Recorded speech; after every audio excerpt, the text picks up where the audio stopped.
ঠকাইছিস না আমারে, তুইও ঠকবি। আমার সংসার থেকে আমার অপবাদ দিয়ে বাইর করছিস না, ওই যে উপরে একজন আছে না, অপেক্ষা কর। আজ থেকে ঠিক 1 মাস আগে আলম হাসানকে নিয়ে ভবিষ্যৎবাণী করেছিল প্রাক্তন বউ শর্মিলা। শর্মিলার সেই কথাগুলো আজ বাস্তবে পরিণত হলো। আলম হাসানকে নিয়ে কি এমন ভবিষ্যৎবাণী করেছিল শর্মিলা, জানতে হলে আমাদের সাথে থাকুন।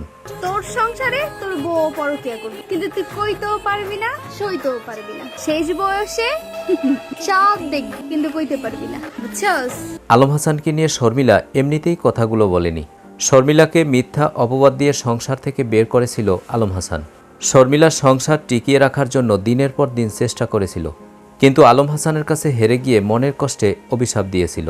আজ আলম হাসানের জীবনটা একেবারেই শেষ হয়ে গেল। ওই যে উপরে একজন আছে না, অপেক্ষা কর, ফল পাবি পাবি, শুধু অপেক্ষা কর। রিভেঞ্জ অফ নেচার বলতে কিছু একটা আছে। দর্শক, কেমন লাগলো আজকের আপডেট পেয়ে অবশ্যই কমেন্ট করে জানিয়ে দিন। আর ভিডিওটি যদি ভালো লাগে লাইক কমেন্ট সাবস্ক্রাইব করে আমাদের পাশে থাকুন। ধন্যবাদ।